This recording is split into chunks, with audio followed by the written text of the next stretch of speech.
J. Barangako, 17 years old, from Campus Ministry po, one of the youth in Falls. Nag-isa na lang po ako sa buhay dahil malayo po ang aking mga magulang. Estudyante po ako sa umaga at nagtatrabaho sa gabi, sa Gotohan. Sinusuportahan ko po mag-isa ang aking sarili sa araw-araw maging sa eskwelahan. Nagsimula ang journey ko makilala si Lord nang na-invite ako ni Ate Joy sumama sa kanya without knowing kung ano ba ang gagawin ko. Basta sumama lang ako. Hindi ko alam na mamimit ko pala sila Ate Ann, Ate Jamie, na lahat ng ate sa Pals. Nag-share na po sila ng Word of God simula nun. Kahit hindi ko maintindihan, lagi po ako sumasama sa care group. Nagpatuloy ako hanggang makaisang taon. At masaya ako sa mga napagdaanan ko kasama si Lord. Before the encounter, lagi na po talaga ako napunta sa church para lang po pumunta at hindi alam kung bakit ako nandito o bakit ko ginagawa to. Basta ang alam ko lang, ito ang pahinga ko. Last August 11, I decided to finally mag-go sa encounter. And ayun, ang dami kong natutunan na sa'yo.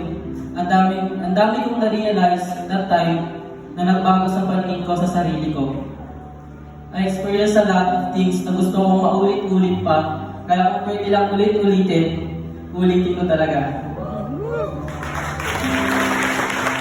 During encounter, grabe yung ginawa ni Lord sa buhay ko bilang isang bata na naghahanap ng comfort sa mga mundong bagay, naghahanap ng presence ng mga magulang. Doon ko lang pala lahat mahanap kay Lord. Binasag ni Lord yung puso ko na talagang masabi ko na encounter ko talaga siya. And also I realized na wala pa pala sa kaibigan yung mga pinagdaanan ko. I realized na andun pa lang ako sa first step ng buhay ko with God.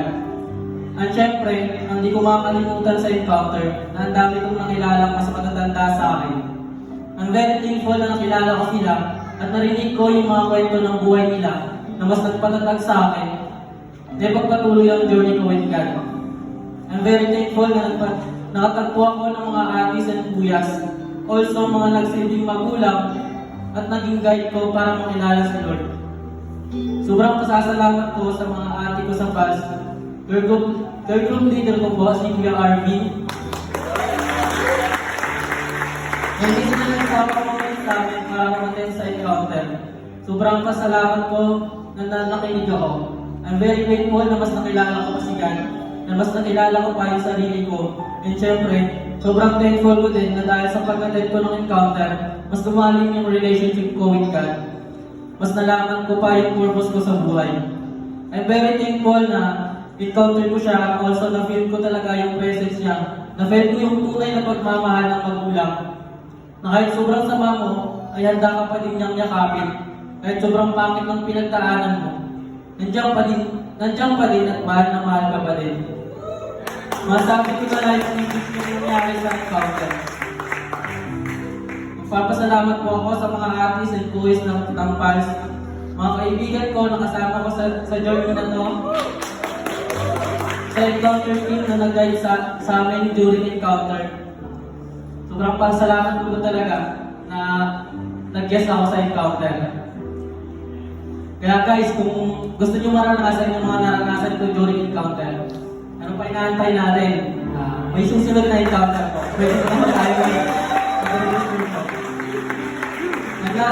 Maraming salamat po sa inyo na nandito. Patuloy po kayong gabayan at pagpalain ng Diyos ng mga pangyarihan sa lahat. Thank you po. Ako po si Nico. Kaya po ang task, lost, at now I am found. Kaya ma-child of God.